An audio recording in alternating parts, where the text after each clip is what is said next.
ორი ნაწილისაგან შედგება ჩემი ვიდეობლოგი დღევანდელი. ეს ვიდეობლოგი. პირველი ეხება აცგარდაცვლილ ზურაბ წერეთელს. ხელოვან ზურაბ წერეთელს ასე ვიტყვი, მიუხედავად იმისა, რომ ბევრი ამის გამო გამაკრიტიკებს. ხო, მე მაინც ასე მოვიხსენიებ ზურაბ წერეთელს. და გულახდილად გეტყვით, რომ გატყუებთ, ეხლა მე არ ვიმაჩნია, რომ ის ხელოვანი იყო. მაგრამ მაინც ვინაიდან და რადგანაც ასეა ცნობილი და ასე დაიწერება ნეკროლოგებში, ხო? მოდი მეც ამის 5 წუთის განმავლობაში, როცა მას ვახსენებ, ვიტყვი, რომ ის ხელოვანი კაცი იყო. რეალურად კი ის იყო კომბინატორი კაცი, მეთქი ასე ვიტყვი. თუმცა, მოდი მაინც მას აცგარდაცვლილს არ გავაკრიტიკებ. ხო? არც იმაზე ვილაპარაკებ გაეროსთან, რომ ძეგლი დადგა და აჩუქა გაეროს გაერთიანებული ერების ორგანიზაციას რა ფორმით აჩუქა. როგორ ემსახურებოდა მისი კომპანია თუ კომპანიები ამ ძეგლის რესტავრაციას, შეკეთებას, რა ჯდებოდა ეს ყველაფერი არა, მე მაინც და მაინც რიცხვები კი არ ვიცი, უბრალოდ ვიცი რომ ეს საჩუქარი, ეს ძღვენი, ხო, რეალურად არ იყო მთლად ძღვენი. არა, მე არც იმაზე არ ვილაპარაკებ, ბევრს ყოველ შემთხვევაში, რომ ეს საბჭოთა ხელოვანი კაცი ყველა რუსული რეჟიმის მსახური იყო, საბჭოთა დროს ხო იყო. ბრეჟნევისაც, ანდროპოვისაც, უკვე შემდგომ გორბაჩოვისაც, მერე უკვე პოსტსაბჭოთა პერიოდში ელცინისა და უკვე ელცინის შემდგომ პერიოდში პუტინისა, რომელმაც უკრაინას თავი დავანებოთ ერთწუთს, რომელმაც საშინელებები მოაწყო უშუალოდ რუსეთშიც და რუსეთის პროვინცია ჩეჩნეთშიც დე იურე პროვინცია არის ჩეჩნეთი და იქ ჩეჩენი ხალხის გენოციდი მოაწყო. აღარ ვლაპარაკობ ხა ნორდოსტზე, ბესლანზე, იმ საშინელებებზე, რომლებიც დაატრიალა კგბ-მ და კონკრეტულად პუტინმა კურსკის ჩაძირვაზე და ასე შემდეგ. აღარ ვლაპარაკობ ცალკეული პირების მკვლელობაზე, ხმა კრინტი არ დაუძრავს ზურაბ წერეთელს. ამასთან დაკავშირებით არათუ კრინტი არ დაუძრავს, ქანდაკებებს აკეთებდა არა მარტო პეტრე პირველისა, არამედ უშუალოდ პრეზიდენტი პუტინისა და ჩუქნიდა, რამდენიმე ვერსია გააკეთა ამ პუტინის ქანდაკებისა. ვითომ დიდი კაცი იყო ეს, არის ეს პუტინი, ვითომ ძლევამოსილი კაცი არა არის, განა არა. სასტიკი და ძლევამოსილია, მაგრამ ეს ამგვარად ურთიერთობდა ამ პუტინთან აამებდა ხოლმე ხშირად. და კარგადაც შეთამაშებულნი იყვნენ. ამიტომ, როდესაც გასვენება იქნება ზურაბ წერეთლისა, უდაოდ მივა პრეზიდენტი პუტინი შლეგი კვლელი და აღვარღვარებს ალბათ ცნემლებს. მაგრამ ეს ერთი ამბავია. მეორე ამბავი არის ის, რომ მე გარდაიცვალა ხო ეს ზურაბ წერეთელი და უკვე უფრო მეც აღარც ვლაპარაკობ ამ გარზეო გარდაცვლილზე, არაფერი არ უნდა თქვაო, ან თუ რამე სიტყვი კარგი უნდა თქვაო და რაც წამსდა კრიტიკული ისიც არ ვიცი, ამ ლოგიკით არ უნდა მეთქვა. Facebook-ზე შემხვდა ეს სამზიმრის წერილები, ფოტოებს აქვეყნებენ.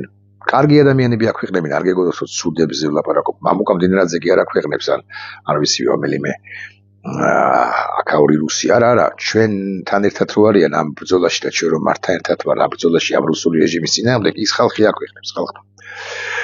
და მე მაქვს კითხვა, მე მესმის რომ ზურაბ წერეთელი არაჩვეულებრივ წვეულებებს მართავდა საკუთარ სახლში.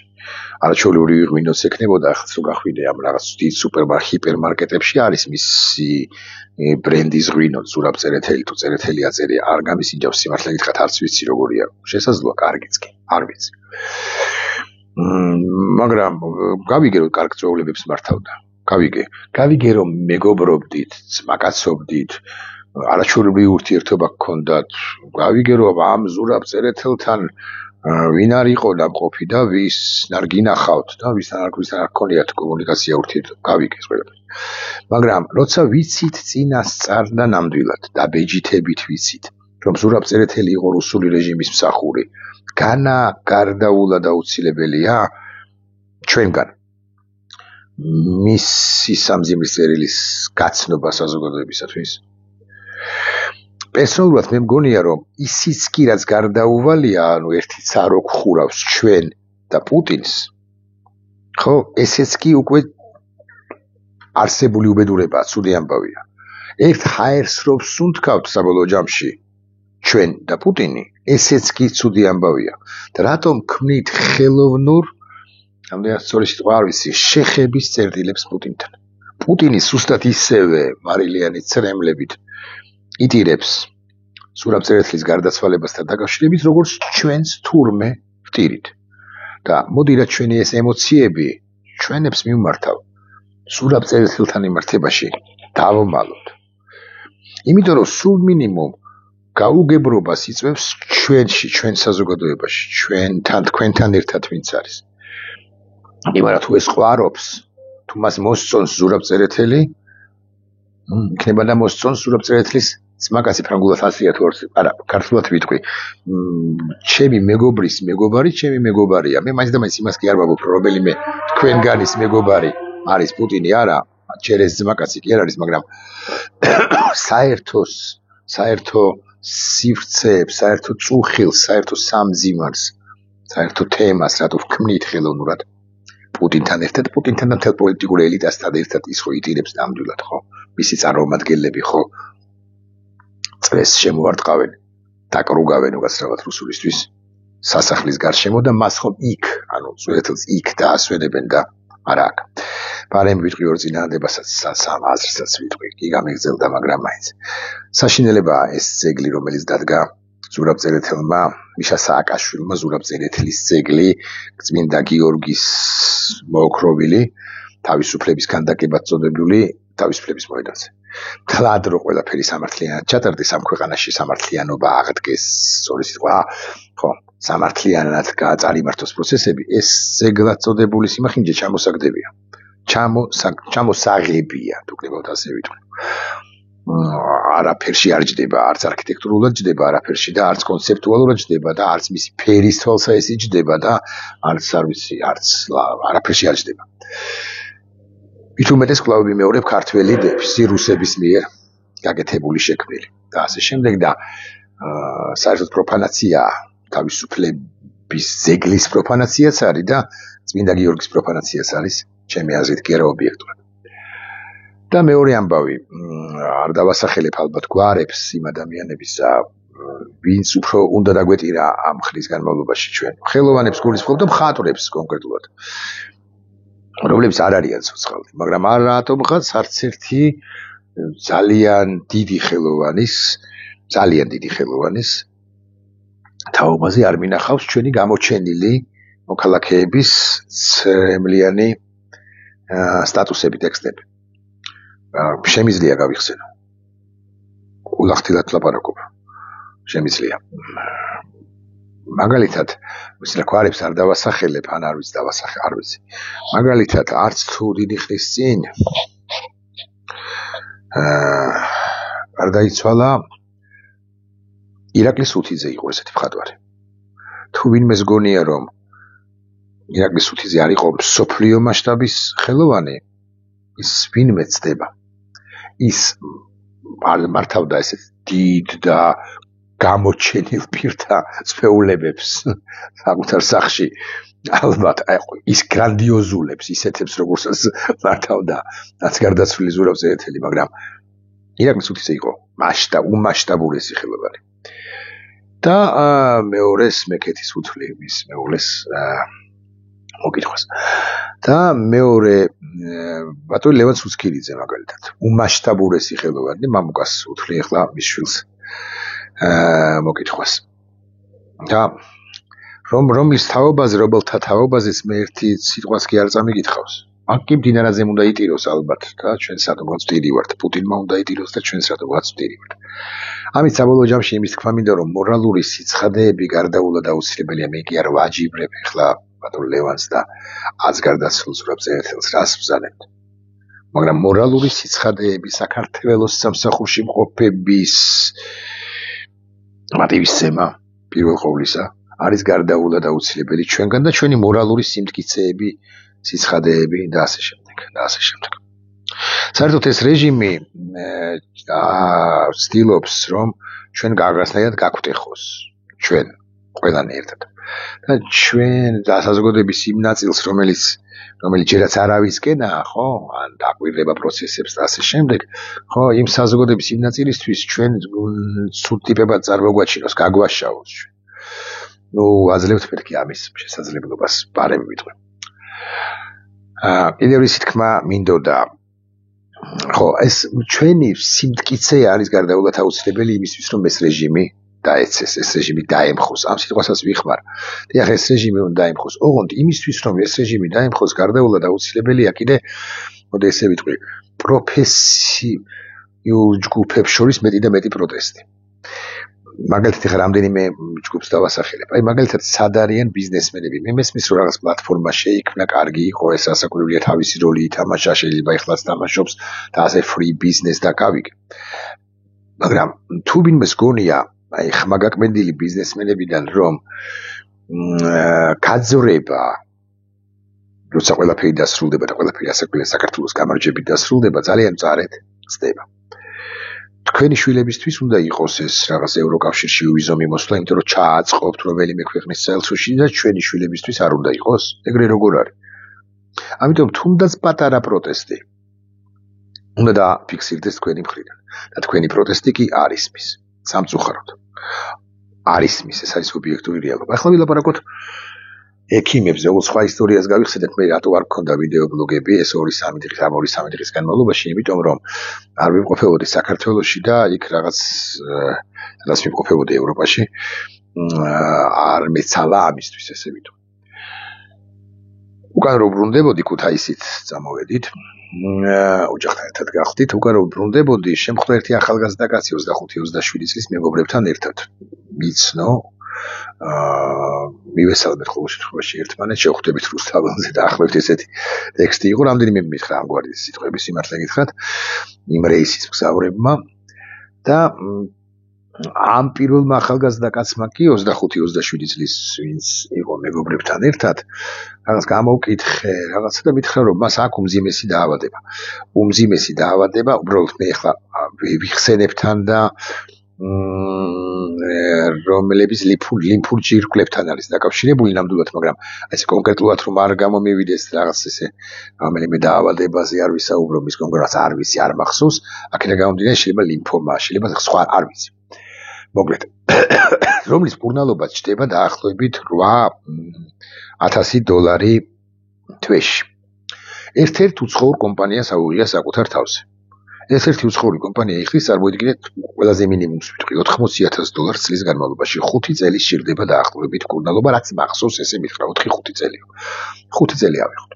88 გავამრავლოთ 5 არის რამდენი? გახსოვთ? არის 40 კი არა 400 შესაბამისად $1,000 სჭირდება ამ ახალგაზრდა კაცს რომ გადარჩეს. უვიზო რეჟიმი თუ დამთავრდება ევროკავშირთან.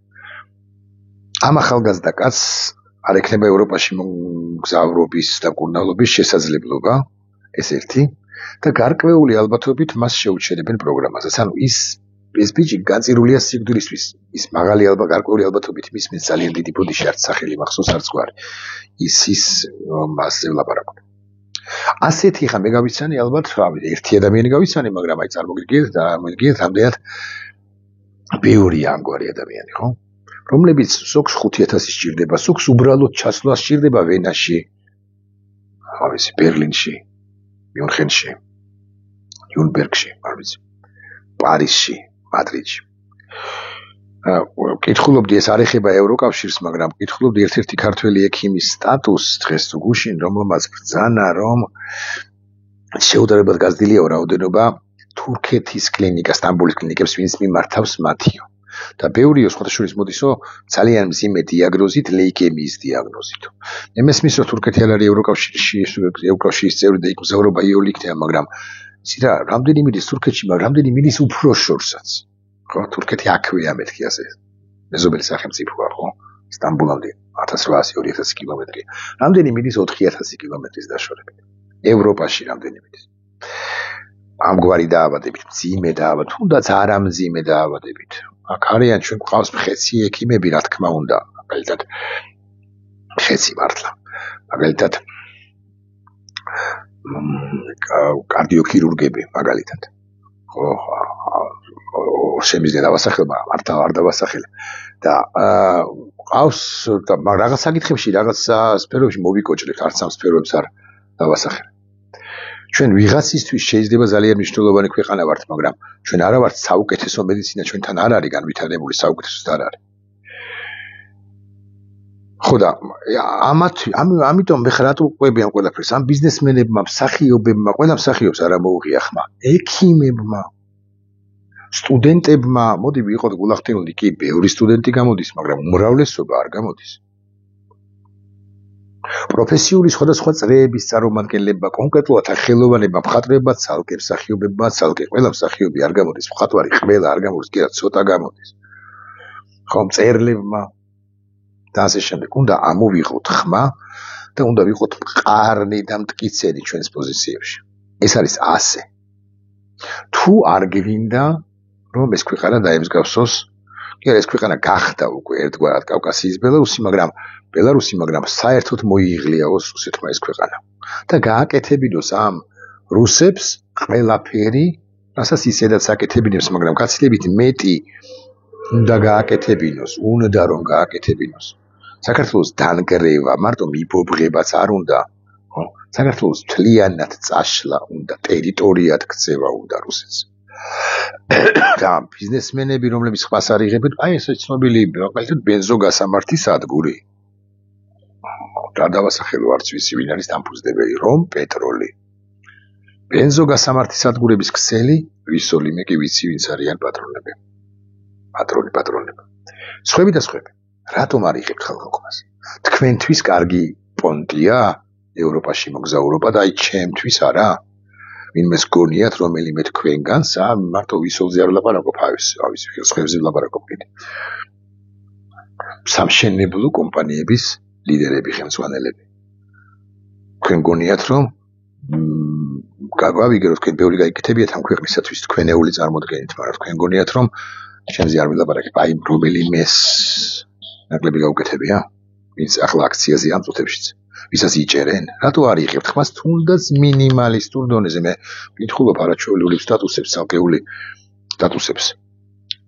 ცალკეული ბიზნესმენებისა, არაჩვეულებრივებს ხას უსვამ, რომლებიც წერენ, აი მაგალითად დამოუკიდებლობასთან დაკავშირებით წერენ, თავისუფლებასთან ხრაბლთან დაკავშირებით წერენ, ადამიანის უფლებასთან დაკავშირებით წერენ და ასე შემდეგ. ვიღაცა ძალიან ბევრს ძალიან ხშირად ვიღაცა იშვება რაღაცა აი ამგვარი ფორმით მაინც აფიქსირებთ, თქვენ კი დუმხართ თავიანთ პოზიციას, თქვენ კი სდუმხართ, გაჩუმებულები ხართ. ხო და რატომ მეთქი ამას გითხულობ?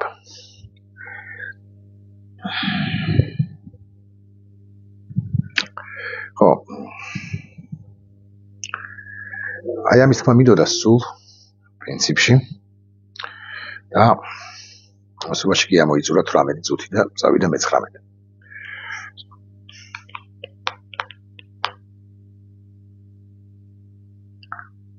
ნახვამდის.